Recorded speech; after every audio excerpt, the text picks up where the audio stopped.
అందరికీ నమస్కారం. వైసీపీ పార్టీలో విజయసాయిరెడ్డి రాజీనామా చేసిన తర్వాత నెంబర్ 2 ప్లేస్ ఎవరు అంటే చాలామంది పేర్లు వినిపిస్తూ ఉన్నాయి. అయితే మరీ ముఖ్యంగా పార్లమెంట్ లీడర్గా ఉన్న మిథున్ రెడ్డి పేరు వినపడతా ఉంది రాయలసీమ నుంచి. అదేవిధంగా గోదావరి జిల్లాలో నుంచి కన్నబాబు పేరు వినపడతా ఉంది. కృష్ణా జిల్లా నుంచి పేరు నాని పేరు వినపడతా ఉంది. అయితే వాస్తవంగా పార్టీ కేడర్లు ఎక్కువ మందికి పరిచయస్తులు ఉమ్మడి ఆంధ్రప్రదేశ్లోనే పీసీసీ ప్రెసిడెంట్ చేసి రాజశేఖర రెడ్డికి సన్నిహితంగా ఉన్న వ్యక్తి బొత్స సత్యనారాయణ నెంబర్ 2 అని చెప్పక తప్పదు. ఎందుకంటే ఆయన గతంలో వైజాగ్, శ్రీకాకుళం, విజయనగరం 3 జిల్లాల నుంచి కూడా బలమైన కాపు నేతగా ఎదిగారు. అంతేకాకుండా గోదావరి జిల్లాల్లో కూడా ఆయనకి కాపుల్లో మంచి పట్టున్న వ్యక్తి. ఇట్లా చూసుకుంటే ఇవాళ లెజిస్లేటివ్ ఎమ్మెల్సీగా ఉన్నారు. అది కాకుండా కౌన్సిల్లో ఎక్కువ వైసీపీ బలం ఉండటం వలన కౌన్సిల్లో వైసీపీ పార్టీ లీడర్గా కూడా ఉన్నారు, లీడర్ ఆఫ్ ది హౌస్గా కూడా ఉన్నారు. దానివల్ల క్యాబినెట్ హోదా కూడా ఆయనకి వచ్చింది. ఇటీవల జగన్మోహన్ రెడ్డి గారు గుంటూరు పర్యటనకి వెళ్తే ఆ పర్యటనలో జగన్మోహన్ రెడ్డి గారి ప్రభుత్వం పోలీస్ ప్రొటెక్షన్ ఇవ్వాల, సరైన భద్రతా చర్యలు చేపట్ల.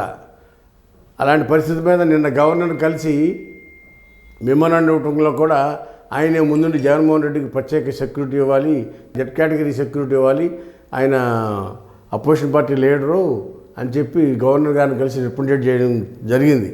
అంతేకాకుండా మరలా విశాఖపట్నం వెళ్ళి విశాఖపట్నం డెవలప్మెంట్ కార్యక్రమాలు జరగట్లేదనే విషయంలో కూడా ఆయన ప్రెస్ మీట్ పెట్టి కూటమి ప్రభుత్వాన్ని విమర్శించడం జరిగింది. ఇలా అన్ని విషయాల్లోనూ పార్టీలో ముందు ఉన్నారు. అది కాకుండా జగన్మోహన్ రెడ్డి గారి అపోజిషన్ పార్టీ లీడర్షిప్ కూడా లేదు. ఎందుకంటే అసెంబ్లీలో మెజారిటీ రాకపోవడం వలన ఆయనకి అపోజిషన్ పార్టీ లీడర్ ఇవ్వలేదు, ఎవరు కూటమి ప్రభుత్వం. దాంతో కౌన్సిల్లో మట్టుకి మెజారిటీ మెంబర్లు ఉండటం వల్ల కౌన్సిల్లో లీడర్ ఆఫ్ ది హౌస్ కింద బొత్స సత్యనారాయణకి ఉంది. ఆయనకి అది క్యాబినెట్ హోదా వచ్చింది ఆయనకి దానివల్ల. అందుకని ఇవాళ వైసీపీ పార్టీలో క్యాబినెట్ హోదా ఉన్న వ్యక్తి ప్లస్ ప్రోటోకాల్ ఉన్న వ్యక్తి ఎవరయ్యా అంటే బొత్స సత్యనారాయణ గారే.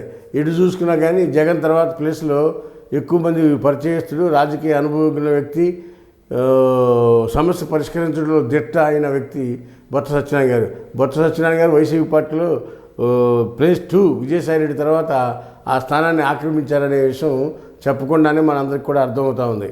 వేచి చూద్దాం, త్వరలో రాబోయే రోజుల్లో ఎన్ని మార్పులు చేర్పులు వస్తాయో వేచి చూడాల్సిందే. హాయ్ ఫ్రెండ్స్, మా ఫ్యూచర్ టుడే ఛానల్ చూస్తున్నందుకు చాలా థ్యాంక్స్. మరిన్ని లేటెస్ట్ వీడియోస్ కోసం వెంటనే సబ్స్క్రైబ్ చేయండి. అలాగే ఈ బెల్ ని కూడా రింగ్ చేసేయండి. మా లేటెస్ట్ వీడియోస్ నోటిఫికేషన్స్ అన్నీ మీ మొబైల్లో వస్తాయి. మా వీడియోస్ మీకు నచ్చితే లైక్ చేయండి, షేర్ చేయండి, నచ్చకపోతే కామెంట్ చేయండి.